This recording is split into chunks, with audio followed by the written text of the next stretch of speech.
My son banned me from his wedding, yet still demanded $80,000 from me for his wedding and honeymoon. Can you imagine that? A father completely shut out of the most important day of his son's life, and then treated like nothing more than a wallet. I raised him alone, I worked hard, gave him everything I could, but suddenly I was told I wasn't good enough to sit in the front row. Not good enough to be called his father on that day. The pain of being excluded cut deep, but the demand for money felt like betrayal. And what happened after that? It was worse than I ever expected. Before we continue, please subscribe to the channel and let us know where you are listening in the comments. It all started with an invitation that never came. When I first heard my son Matthew was getting married, I felt like the proudest father in the world. My name is Ryan Hale, and for years I dreamed of the day I'd watch him walk down the aisle, standing tall, starting his own family. I imagined myself sitting in the front row, maybe giving a speech, maybe even walking him through some traditions. After all, I'm his father. That's my place. At least, that's what I thought. The weeks leading up to the wedding, I noticed something strange. Matthew didn't talk to me much about the plans. Every time I tried to bring it up, he brushed past the subject. He'd say things like, "Don't worry, Dad, everything's under control." His words sounded calm, but his eyes never met mine. And deep inside, a small voice whispered that something wasn't right. I tried to push that voice away. I told myself, he's just busy. Weddings are stressful, he'll come around, but my heart wouldn't rest. One evening, I sat with my old friend Franklin Boyd, the man who's been like a brother to me for years. I told him, almost nervously, "Franklin, my boy's getting married soon. I just know I'll have an important role to play. I mean, I'm his only father." Franklin looked at me in silence for a moment. Then he sighed, "Ryan, don't expect too much. I've seen how that family talks. They don't think you fit their picture." His words stung, but I laughed it off, pretending I wasn't worried. "Come on, Franklin, a father is a father. Blood matters more than money." But later that week, at a family dinner with the Mortons, Lila's parents, I felt the truth creep in. They never said anything directly, but their smiles were too polished, their compliments too sharp. And then Diane Morton leaned in and said, with a polite little laugh, "Well, at least Matthew won't have to worry about appearances anymore. Some people just don't belong in certain circles." I knew she was talking about me. I looked at Matthew, hoping he'd defend me. Hoping he'd say, "Don't talk about my dad like that." But he didn't. He just shifted uncomfortably, gave me that same smile, and whispered, "Don't worry, Dad. Everything's under control." Control? It felt like I was losing it. Still, I tried to hold on to hope. I told myself, he loves me. He'll prove them wrong. But then, the news hit me like a truck. I didn't hear the wedding date from Matthew. I didn't hear it from my son, the man I raised, the boy I taught to ride a bike, the one I worked double shifts for so he could go to college. No, I heard it from my neighbors. They were the ones who came up to me with cheerful smiles and said, "Ryan, we heard the big day is set for next month. You must be so excited." I froze. My neighbors knew more about my son's wedding than I did. That was the first time I felt the sting of real exclusion. My chest burned as I walked home, each step heavier than the last. The whole neighborhood would know the date. The whole Morton family would know the details. Everyone would know, except me. That night, I sat alone at my kitchen table, staring at a picture of Matthew as a little boy. His smile was so innocent back then. His eyes were full of trust. I whispered to the photo, "Where did we go wrong, son?" But the picture didn't answer, only silence filled the room. Deep down, I knew this wasn't just a mistake. This wasn't just poor communication. Something darker was hiding beneath Matthew's silence, and I was about to find out just how deep the betrayal could go. It was late at night when my phone buzzed on the nightstand. At first I thought it was nothing important. Maybe a message from work, or one of those useless notifications. But when I picked it up, I saw the name on the screen. It was Matthew. My heart jumped. Finally, I thought. Finally, my son was reaching out to me. Maybe this was the moment he'd say, "Dad, I want you there. I need you by my side." But when I opened the message, my world shattered. The text was short. Cold, like it had been written by a stranger. "Dad, you're not invited." I blinked at the screen, thinking I had read it wrong, but no, the words were clear.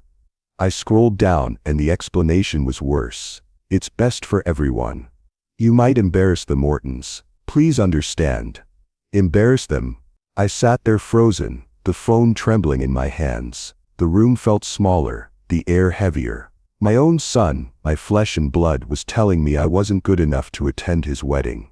Not because of anything I'd done, not because of some fight or mistake, but because his future in-laws thought I wasn't their standard. I read the message again and again. Each time, the words cut deeper. I whispered out loud, "Embarrass them. Is that what you think of me now, Matthew?" I couldn't breathe. I couldn't think. All the years I worked double shifts, all the nights I stayed up with him when he was sick, all the sacrifices I made to give him a better life. And now I was nothing but an embarrassment. I grabbed my jacket and stormed out of the house. I drove to Franklin's place without even thinking. When he opened the door, he saw my face and knew something was wrong. "Ryan, what happened?" he asked. I handed him my phone. My voice cracked. "Read it." Franklin read the text slowly. His jaw tightened, then he looked at me with fire in his eyes. "This is wrong. This is beyond wrong. He can't treat you like this. You have to demand answers face to face." I shook my head, my voice trembling. "I don't even recognize him anymore, Franklin. How could he do this to me?" Franklin put a hand on my shoulder. "Because they've gotten inside his head. This isn't just him, it's them. You need to fight back." I wanted to believe that. I wanted to believe my son was just confused, just pressured. But deep inside, another fear grew. What if this was really who Matthew had become? I went back home and tried calling him. Once, twice, 10 times. Each time it rang and went to voicemail. Each time I felt the wall between us grow higher. Finally my phone buzzed again. For a split second, my heart leaped. Maybe Matthew was ready to explain, but it wasn't him. It was Lila. Her message was polite, almost sweet, but cold as ice. "Hale, please respect Matthew's wishes. It's best for everyone. We hope you'll understand, Mr. Hale." Not Dad, not even Ryan. Just Mr. Hale. That was the moment I realized how far I had been pushed out. Not just from the wedding, but from my own son's life. I sat there all night, staring at the dark ceiling. My mind wouldn't stop racing. I replayed memories of Matthew as a boy, his laughter, his hugs, the way he used to run into my arms. And then I replayed that text. "Dad, you're not invited. You might embarrass the Mortons." The pain turned to anger, then back to pain. I was torn apart, betrayed by the one person I thought would never abandon me. But even through the heartbreak, one thought grew louder. Why had my son chosen them over me? Why had he cut me out so easily? And I knew, I couldn't let this end with a text message. I needed answers. I needed the truth, no matter how much it hurt. After that cruel text, I tried to make peace with the truth. Maybe I wasn't going to be part of Matthew's wedding. Maybe my son had chosen his new life, his new family, over me.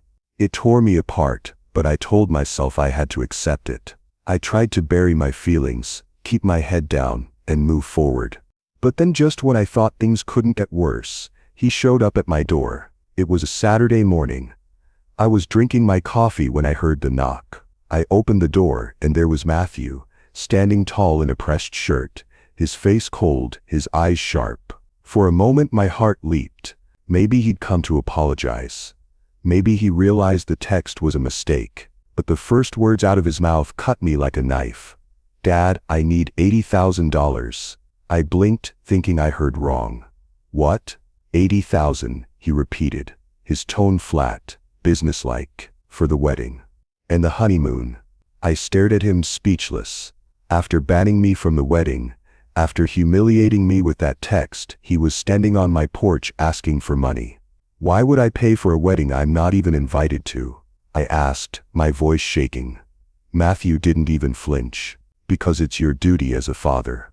You raised me. You owe me this." Those words made my blood run cold. Owe him.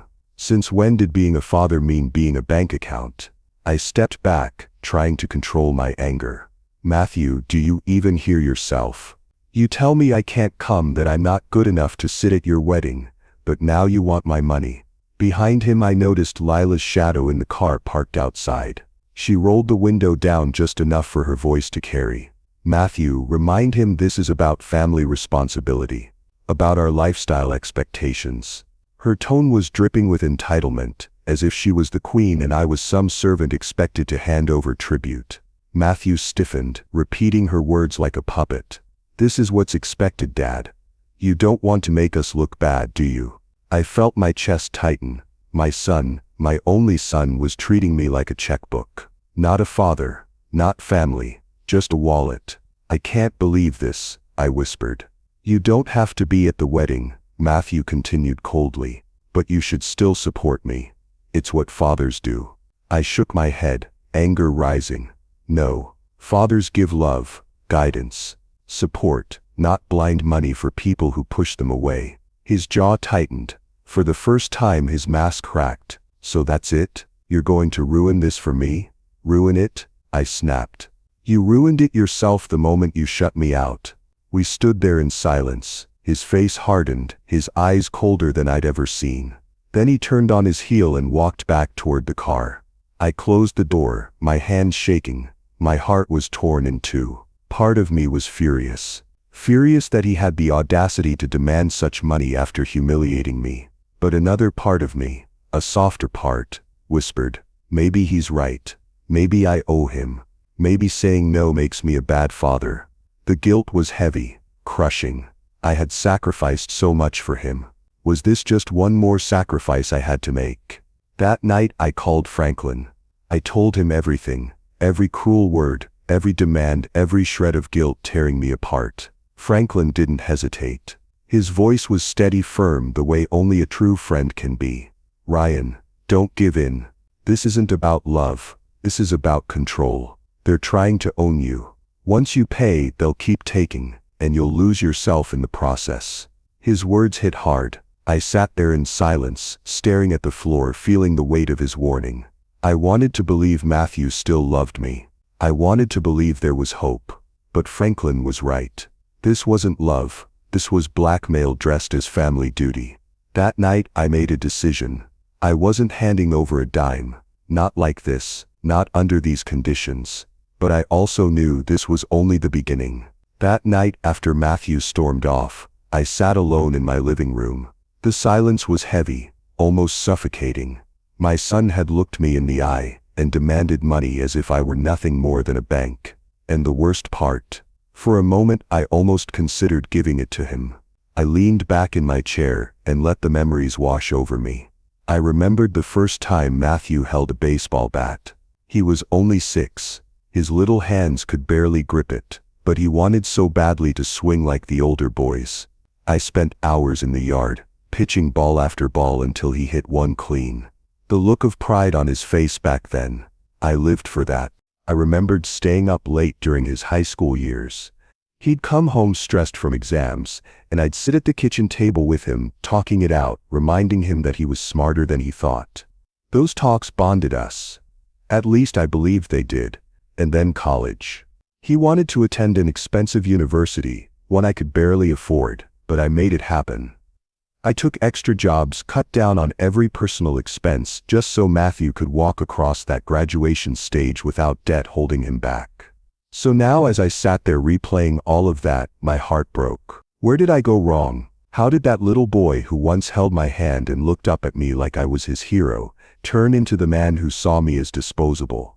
The guilt crept in. Maybe I hadn't loved him enough. Maybe I'd been too strict. Maybe money was the only way to hold on to him now.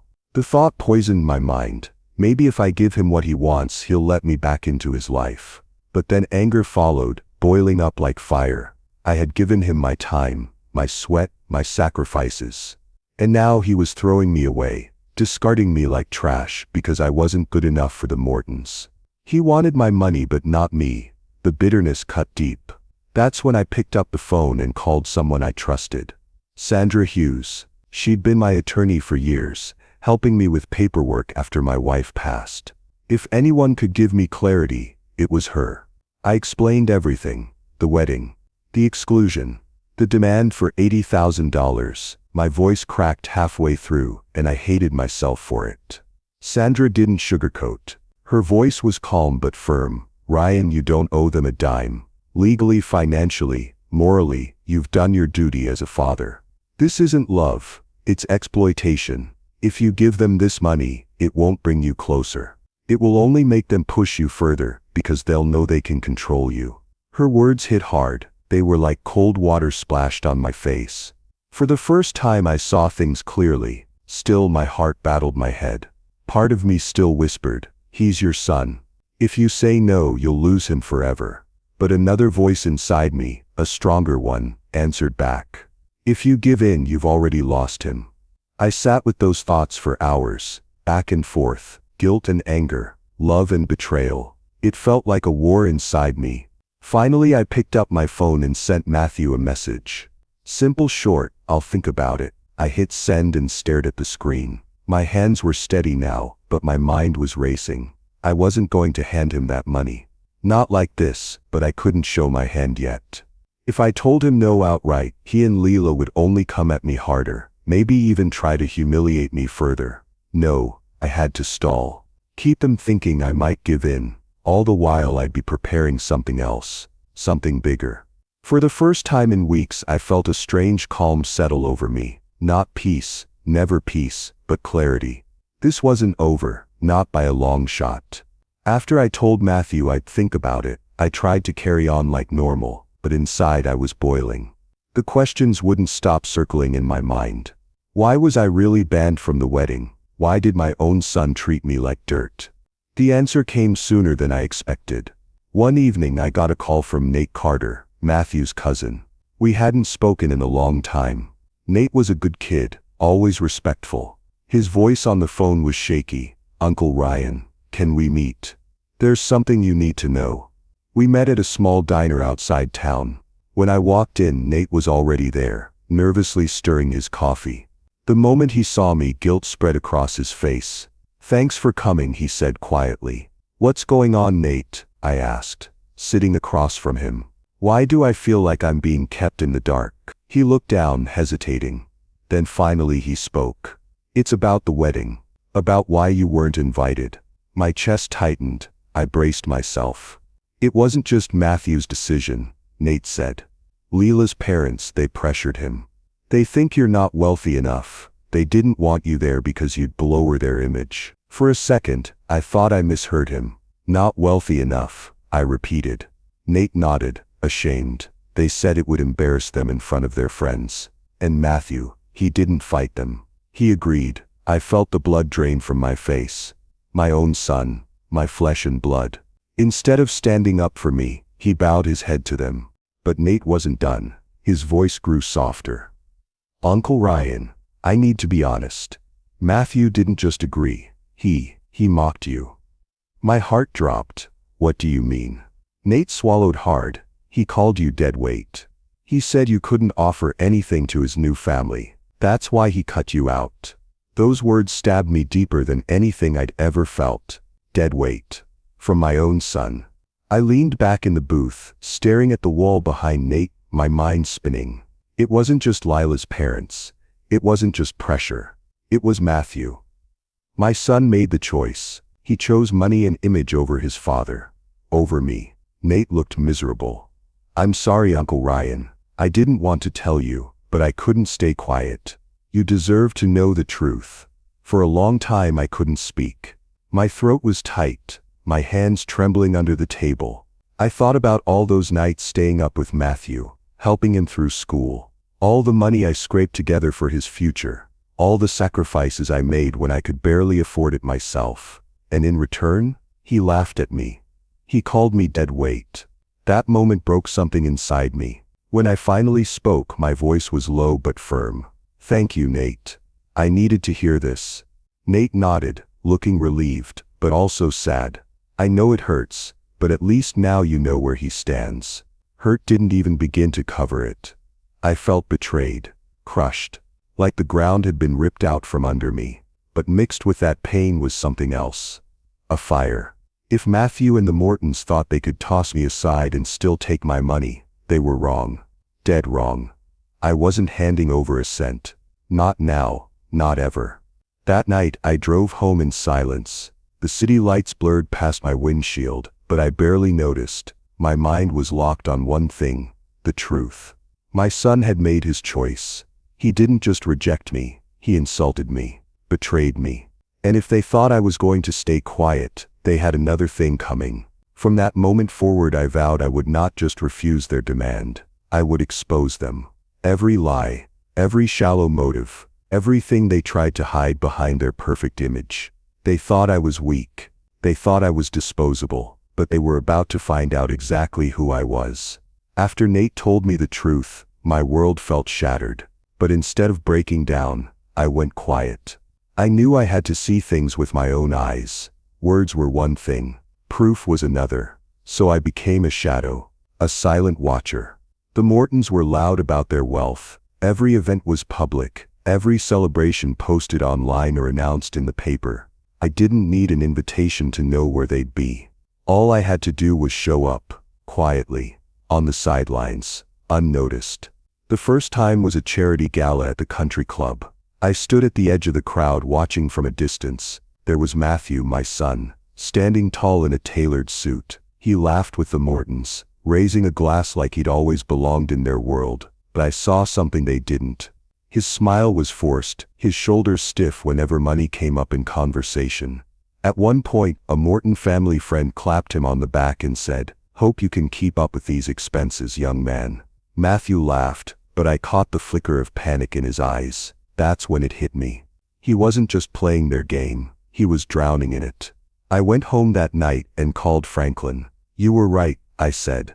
"This isn't love, it's control. He's trying to fit into their world, but it's eating him alive." Franklin's voice was steady.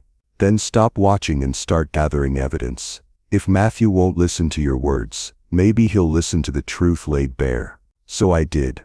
At the next pre-wedding event, a bridal rehearsal at the Mortons' estate, I kept my distance but stayed close enough to hear.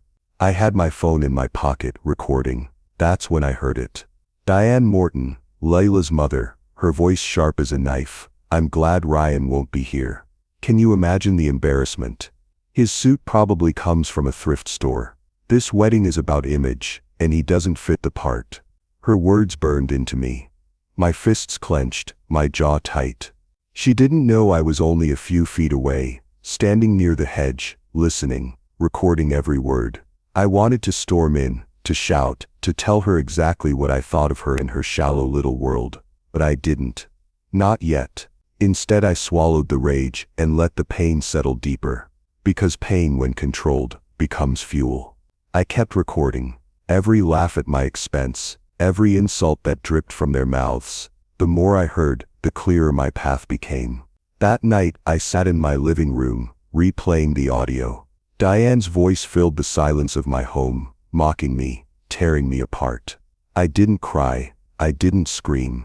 I just sat there, listening, letting the reality sink in. My own son had chosen this family. Their approval meant more to him than mine ever did. I looked at the pictures on my wall. Matthew as a child, holding that baseball bat. Matthew in his cap and gown, smiling at graduation. It felt like I was staring at a stranger. Because the man I saw at those Morton events, that wasn't my boy anymore. Inside, the hurt was deep. I felt like I had lost him long before the wedding, but alongside the hurt, a new determination grew. If the Mortons thought I was weak, if Matthew thought I was dead weight, then I'd show them what real family loyalty looked like. Not money, not fake status, but truth, hard, undeniable truth. I didn't know exactly how yet, but I knew this: I wasn't just going to sit in the shadows forever. Soon they would see me, and when they did, they would regret underestimating me. I couldn't carry the weight of silence anymore. Watching from a distance had shown me the truth, but it hadn't healed me. My son had chosen appearances over me. Still, a small part of me wanted to believe there was hope, that maybe, just maybe, if I could talk to Matthew alone, I could reach the boy I once knew. So I called him. After several ignored attempts, he finally answered. His voice was short, annoyed. "What do you want, Dad? I need to see you.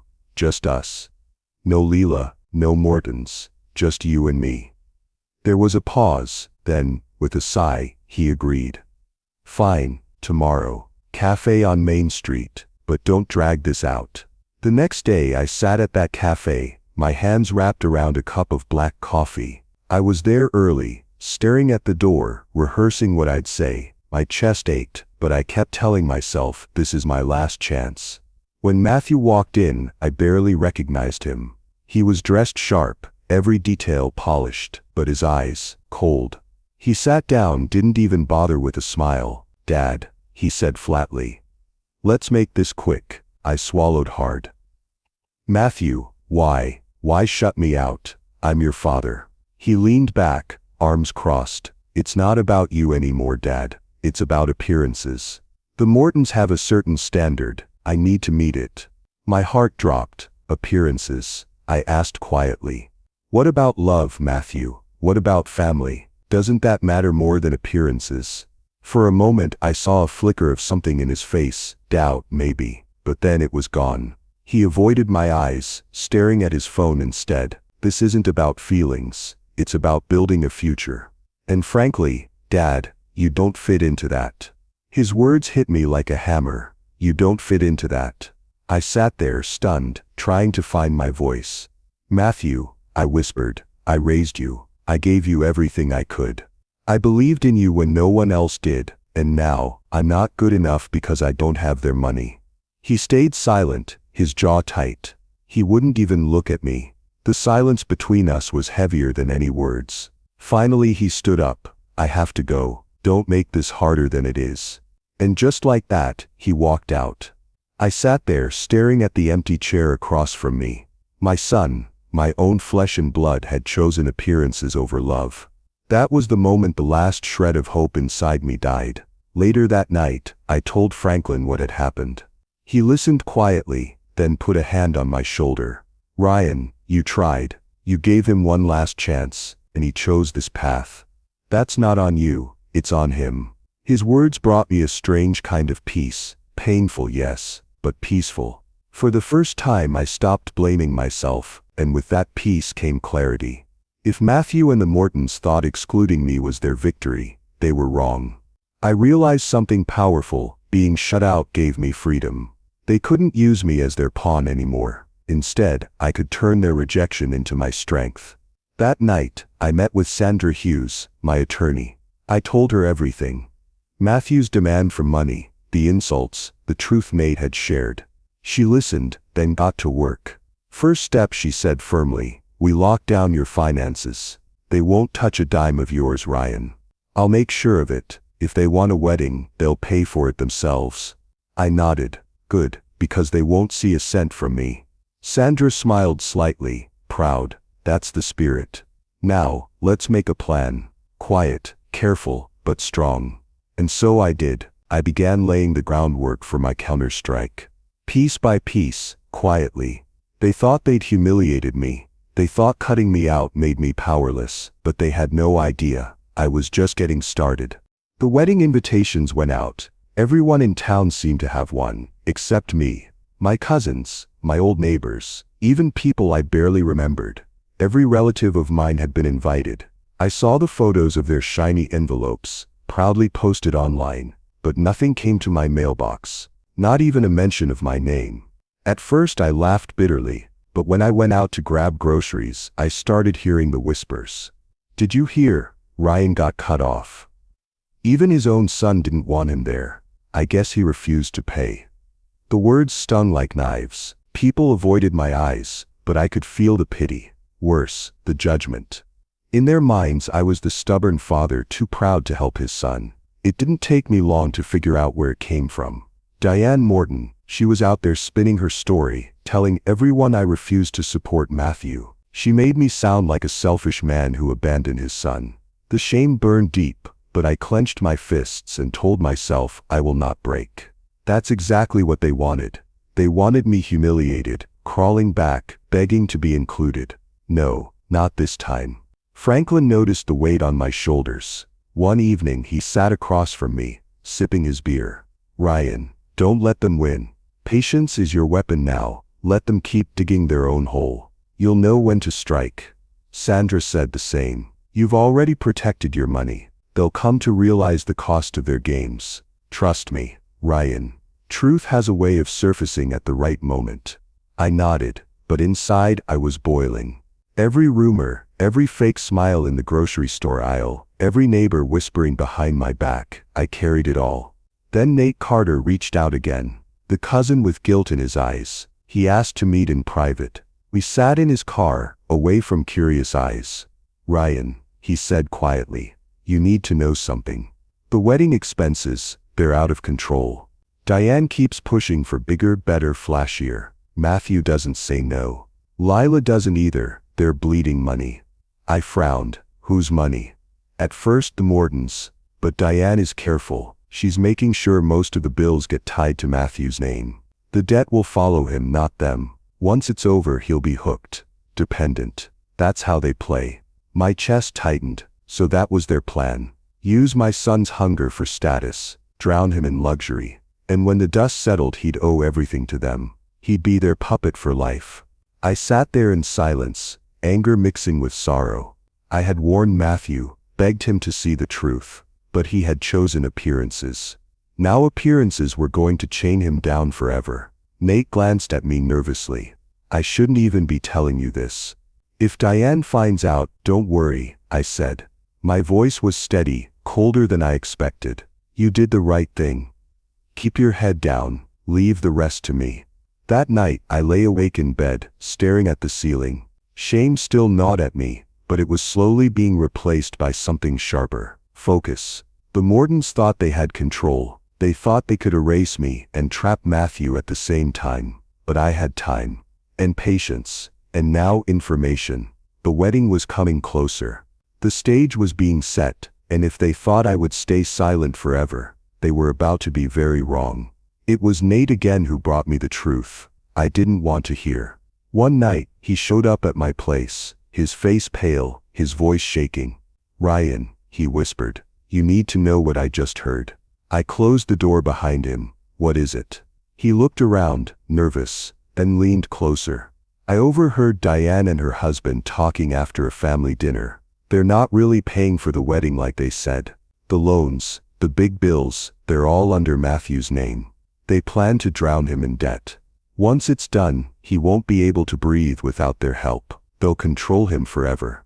My stomach twisted. I felt sick. So that's their plan.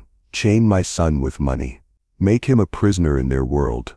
Nate nodded, guilt heavy in his eyes. He thinks they're helping. He actually believes they're being generous. He doesn't see the trap.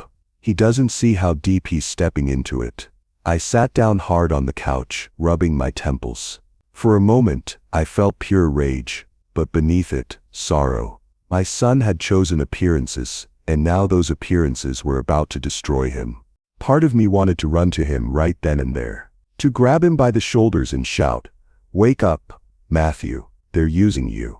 They're setting you up to fail." But another part of me, the colder, sharper part, stopped me. Franklin came by later that night. I told him what Nate had said. He listened, arms folded, his face serious. When I finished, he leaned forward. Ryan, sometimes they must burn before they learn. If you step in too soon, he'll never see the truth. He'll keep blaming you. But if you let it play out, he'll know. And when he comes crawling back, he'll finally understand who stood by him and who didn't. His words sank deep. It was cruel, but it was also true. Later I called Sandra. I trusted her judgment. She wasn't just my lawyer anymore, she was part of my circle of strength. I laid out the whole story. She didn't sound surprised. "This is exactly why I told you to lock your finances," she said calmly. "Now listen to me carefully, Ryan. Don't expose them yet. Timing is everything. Let the papers be signed. Let the debt settle in his name. Once it's legal, once it's undeniable, then you strike. If you move too early, they'll twist the story again and make you the villain." I sat in silence, gripping the phone. She was right. I hated it, but she was right. That night I lay awake staring at the ceiling, my chest heavy, my own son, my blood. And here I was preparing to watch him walk straight into a trap. I remembered him as a boy, how he used to look up to me, begging me to throw a ball in the backyard. How proud I was when he graduated. How I had dreamed of standing beside him on his wedding day. Now instead of holding his hand, I was letting him fall. Tears burned my eyes, but I didn't let them fall, because behind the sorrow was steel. He had made his choice. He had mocked me, called me dead weight, cut me out like trash. He had chosen greed over love, wealth over family, and if this was the road he wanted, then he needed to feel where it led. I whispered to myself in the dark, "You made your choice, Matthew. Now live with it." The betrayal no longer broke me. It hardened me. It gave me strength. I wasn't going to save him from this fire. I was going to watch. And when the moment came, when the ashes settled, I would step forward, not as his servant, but as the father who showed him the truth, the hard way. The Mordens thought they held the power, but they had no idea. The real shift had already begun, and I was ready. The morning of the wedding came. I didn't get dressed in a suit. I didn't prepare a speech. I didn't even step near the Morden estate. Instead, I sat quietly in my car, parked a distance away, where I could see the flashes of luxury from afar. The place looked like a movie set. Tents as white as snow, chandeliers hanging even in the outdoor space. Cars lined up like it was a celebrity event, and every single guest walking in had a smile plastered on their face, as if being there made them important. I wasn't on the list, I wasn't welcome, but I didn't need to be. My absence said more than my presence ever could. Inside, people noticed, I could tell, because my phone buzzed again and again with messages. Relatives asking, "Ryan, where are you? Are you really not here?" I didn't reply. I didn't need to. Then Nate started texting me. He was my eyes and ears on the inside. Guests whispering already, "They can't believe you're not here. Some think you refused to come, others say the Mordens banned you." Either way, people are talking. I stared at that message, my chest tight. My son's wedding day, and I was nothing more than gossip fuel. Another text came, Matthew smiling for the cameras, but when certain bills are mentioned, he looks tense. He keeps glancing at Diane like he's in over his head. I pictured it in my mind, my son trying to keep up the perfect image, smiling while the walls around him were already cracking. It should have made me laugh, but instead I felt sorrow. Deep, painful sorrow. Because no matter what he had done to me, no matter how much he had cut me out, Matthew was still my son. But then came the anger. Because the Mordens had done this, they had fed him lies, pushed him into debt, and turned him against me. And still, Diane had the nerve to gloat. Nate sent me her words word for word. Ryan was never really part of the picture, she told a group of guests. He refused to support Matthew. We stepped up where he failed. Failed, that's what she told them. That I failed my own son. I gripped the steering wheel so tight, my knuckles turned white, my jaw clenched until it ached. But then Franklin's voice echoed in my head. His calm, steady words from the night before. "Your silence is your power for now." He was right. My anger wouldn't help me today. This wasn't the moment to strike. This was the moment to watch, to let them believe they had won. So I sat there in silence, watching from the shadows, watching the guests, watching the spectacle, watching the way appearances mattered more than truth. Nate sent another text. Lots of fake smiles. It looks perfect, but if you could hear the whispers, you'd know it's all built on cracks. Money, money, money. That's all anyone talks about. And then came the final message. Matthew looks uneasy, like he's trapped. You can see it if you look close enough. I closed my eyes. For the first time, I felt both sorrow and vindication at the same time. He had chosen them over me. But now, even on his big day, the weight of that choice was crushing him. I didn't need to be there to prove my point. My absence spoke louder than any words I could have said. The empty chair where I should have been, that was my statement. And as I sat in that car, Franklin's words came back again. Your silence is your power, for now. I understood them fully now. Silence wasn't weakness. It was patience. It was control. And soon that silence would end. Because while they celebrated under a mountain of lies and debt, I was waiting for the perfect moment. The Mordens thought they had erased me, but they were wrong. I was watching. I was waiting. And when the time came, I would be the one rewriting this story. The wedding was over, but the show didn't stop. Just a day later, my phone was flooded with pictures. Matthew and Leela, arm in arm, on some tropical beach, champagne glasses in their hands. designer clothes, sunset dinners with candles glowing on the table. They wanted the world to see the perfect life. They wanted to prove that cutting me out had no consequences. Every post had captions like, "Dreaming big, living bigger, and grateful for family who supports us." Those last words stung. I knew they weren't meant for me. They were meant to remind me that I was out and the Mortons were in. But as I stared at the photos, something didn't feel right. The smiles looked stiff, the poses felt forced, and behind the glamour, I saw shadows. The way Matthew's hand clutched the champagne glass too tight. The way Leela's eyes darted to the camera instead of him. It was all for show. I knew it. Then Nate called. His voice was low, almost apologetic. "Uncle Ryan, those pictures, don't let them fool you. Almost all of it's on Matthew's personal credit. Diane made sure the loans for the honeymoon went under his name. They didn't pay a cent. It's all piling up." My chest sank. I had known it was coming, but hearing it out loud hit harder. My son wasn't just playing rich. He was digging himself into a hole so deep he might never climb out. Later that night, I sat with Franklin. I showed him the photos on my phone. He smirked, shaking his head. "Look at that," he said. "Beaches, champagne, expensive hotels. But here's the truth, Ryan. They're building a castle on sand. And when the tide comes in, it'll all wash away. Just wait. The storm is coming." His words echoed in my mind. I looked again at the smiling faces on the screen. My son looked like a man living a dream, but I knew better. I could almost hear the credit card machine screaming behind the scenes.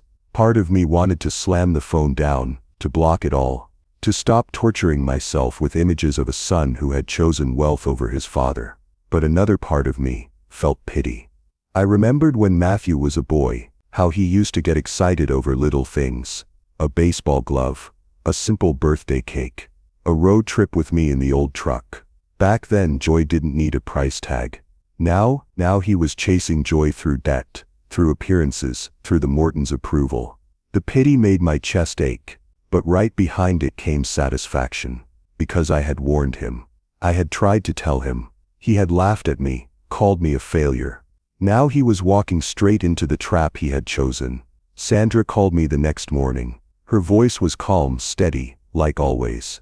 I told her about the photos, about Nate's warning, about my mix of pity and pride. She listened quietly, then said, "Ryan, don't interfere. Not yet. This isn't your battle to fight. They will come to you, trust me. Just wait for their knock on your door. That's when you'll move." I sat there in silence after hanging up. She was right. If I rushed in, it would look like bitterness, like jealousy. But if I waited, the truth would reveal itself. And when that day came, no one could twist the story against me. So I waited. I watched as more honeymoon pictures rolled in. Beaches, boats, endless luxury. The world clapped for them, but I knew the truth. It was an illusion. A show, a castle on sand, and the tide was already rising. The honeymoon glow didn't last long. Within weeks of their return, the illusion started to crumble. Nate was the first to tell me. He came over late one evening, his face pale, his voice low. "Uncle Ryan. Matthew's already borrowing money, quietly, from cousins, from old friends. He tells them it's just short term, but everyone can see the truth." I sat back in my chair, staring at the wall. It hadn't even been a month, and the cracks were already showing. A few days later, Nate texted me again. Diane refused to cover his bills, said he needs to prove he's independent now. I almost laughed. That woman had pushed him into debt, and now she was pulling the rope tighter. Independence? No, this was control. She wanted him desperate, tied to her every decision.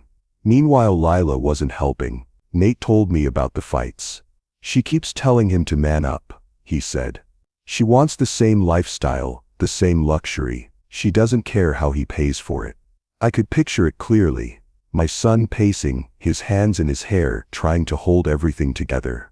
Lila, standing there, arms crossed, reminding him of the promises he made. And in those moments, who did Matthew blame? Nate's words cut deep. "He keeps saying you're selfish, Uncle Ryan, that you turned your back on him. He tells people if you weren't so bitter, none of this would be happening." I closed my eyes, my own son, drowning in choices he made, still pointing the finger at me. For a moment, I wanted to scream, to storm into his house, to lay down the truth, so he couldn't twist it anymore. But then Franklin's voice steadied me. "Don't break Ryan," he told me when I called him. "You owe him lessons, not money. If you give in now, he'll never see the truth. He'll just keep blaming you." Franklin was right. Every bone in my body ached to save Matthew, but saving him would only chain me deeper into his mess. I looked around my quiet house, the same house where I had raised him, the walls that had held his laughter, his tears, his dreams. I remembered late nights helping with homework. I remembered mornings when he hugged me before school. Now those memories felt like ghosts. My son had become a stranger, twisted by greed, blinded by appearances, but I wasn't blind. I could see what was coming. The bills would grow, the debts would pile higher. The friends he borrowed from would stop answering his calls, Lila's demands would sharpen, Diane's leash would tighten, and Matthew would finally face the truth he had been running from. I could feel it, like a storm building on the horizon, dark clouds gathering, pressure in the air, and me. I was ready. I wasn't going to be caught off guard. I wasn't going to let emotions drag me back into his trap. I had Franklin's wisdom. I had Sandra's legal protection. I had the truth on my side. Sooner or later, the knock would come. The desperate knock of a son who had thrown away his father. The knock of someone finally realizing who had been standing in his corner all along. I sat in the silence of my living room, whispering to myself, "A storm is coming, and this time, I won't be the one left in the rain." The collapse wasn't far. I could almost hear it cracking. And when it came, I would be ready to face it. It happened on a quiet evening. I was sitting in my living room with a cup of coffee, the TV humming softly in the background. Then I heard it, 3 hard knocks on my front door. I froze, my heart raced. I already knew who it was. When I opened the door, there he stood. My son, Matthew. But this wasn't the proud young man who had walked away from me at the wedding. This was someone else. His shirt was wrinkled, his eyes sunken. He looked older, beaten down, desperate. "Dad," his voice cracked. I need help."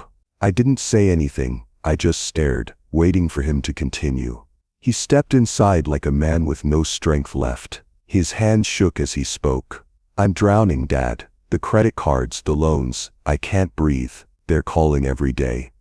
They're threatening me. Lila's furious. Diane, she won't help me anymore. She says I made my bed, now I have to lie in it." His words spilled out like broken glass. Finally he looked at me with tears in his eyes. "Please, I need that $80,000. I swear, I'll make things right this time. I'll pay you back. I'll fix everything. Just, please." Hearing him beg tore me apart. This was my son, my blood, and yet, memories of betrayal stabbed me all over again. The way he humiliated me, the way he called me useless, the way he let Diane Morton erase me from his life. My chest burned with both pity and rage. I almost opened my mouth to say yes. Almost. But Franklin's voice came back to me, steady and sharp. "If you give in, Ryan, he'll never change." I thought of all the times I had bailed him out before. How every dollar I gave him only became fuel for someone else's control. Franklin was right. If I saved him now, it would only repeat the cycle. Still my hands trembled. My son was broken in front of me. A father's instinct is to protect, not punish. That's when Sandra stepped forward. She had been visiting that evening, going over some paperwork. She had listened quietly until now, but her voice was firm. "Matthew," she said, "money isn't the solution anymore. You need to face the truth, both legally and emotionally. If your creditors are circling, there are legal steps to protect you. But it starts with honesty. You can't hide behind lies or blame anymore. You need to face what you've done." Matthew turned to her, his face red with shame. "You don't understand. I just need the money. That's all." Sandra shook her head. "No, you need consequences. Without them you'll keep destroying yourself, and everyone around you."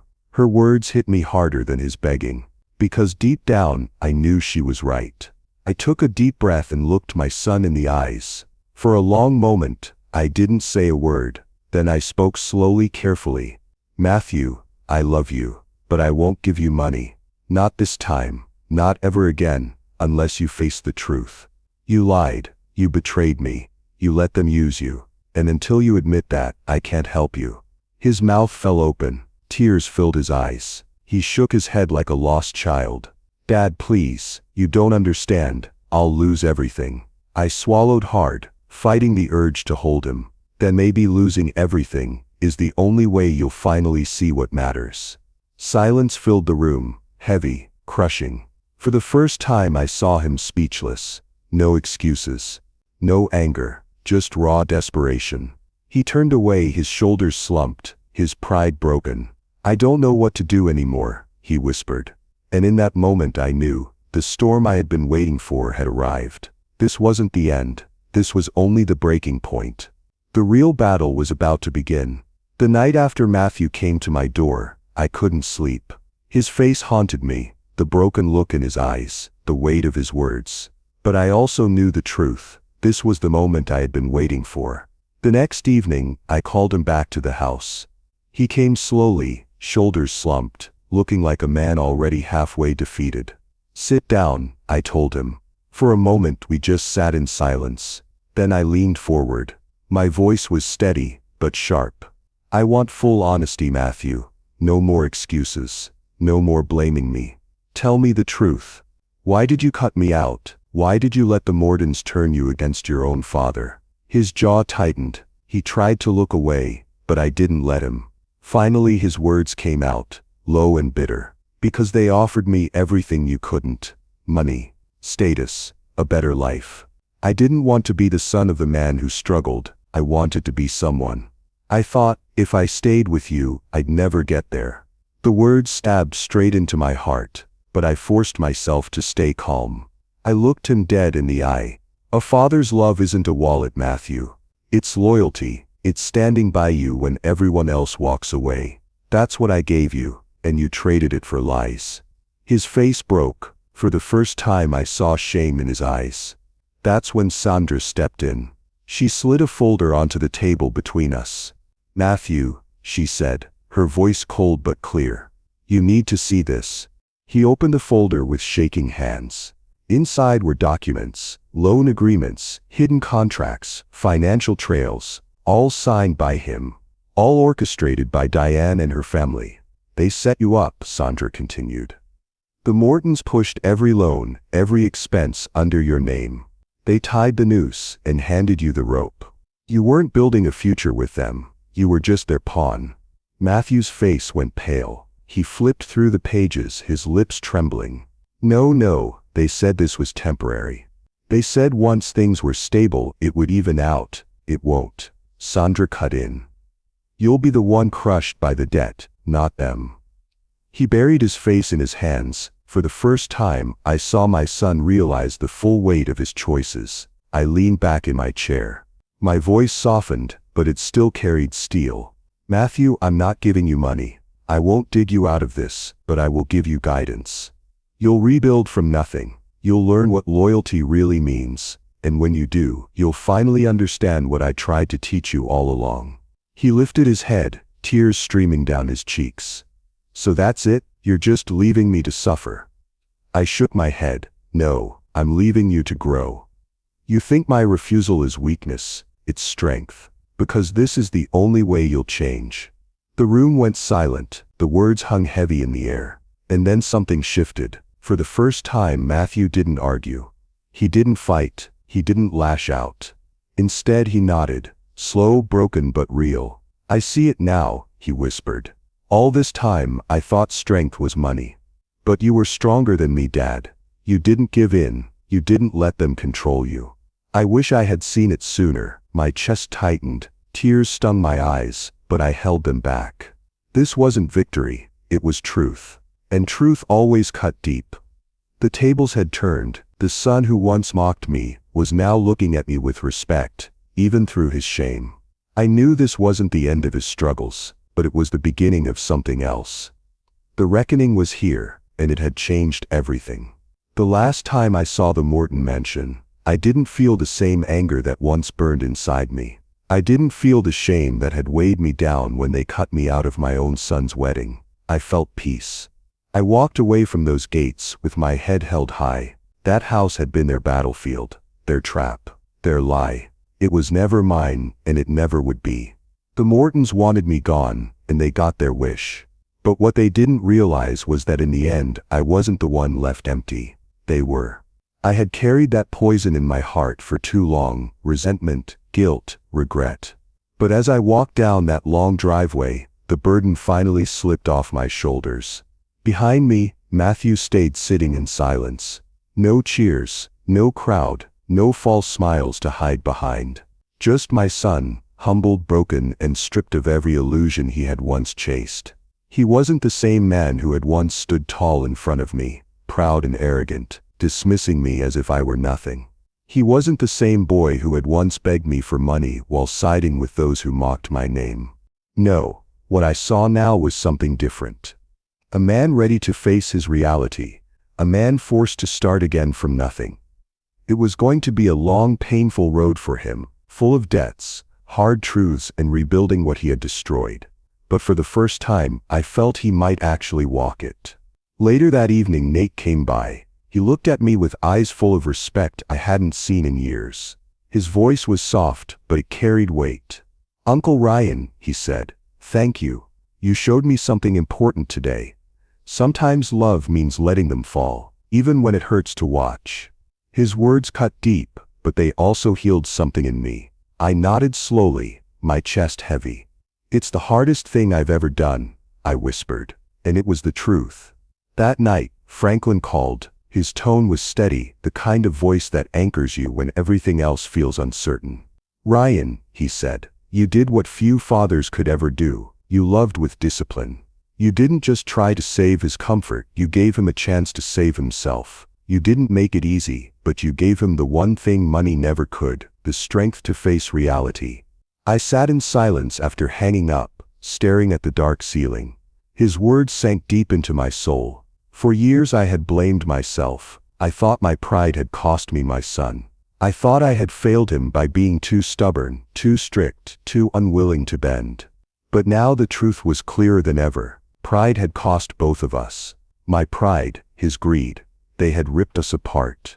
But in that wreckage something new had begun to grow. Maybe not reconciliation. Not yet. Maybe not forgiveness. But something far more important, truth. And truth has a way of healing wounds, even the deepest ones. I whispered into the quiet night. I lost my son to greed, but I gave him a chance to find himself again. And that was enough for me, because the story was never about revenge. Not really, it was about something stronger. About loyalty, about respect. About the kind of love that doesn't bend to manipulation, doesn't collapse under pressure, and doesn't disappear even when it's rejected. If anyone ever asked me what I learned from all of this, my answer would be simple. True love isn't proven by money, it's proven by loyalty and respect. That's the lesson I carry with me. That's the legacy I'll leave behind. If you like this story, please like this video, subscribe to the channel, and share your impressions of this story in the comments.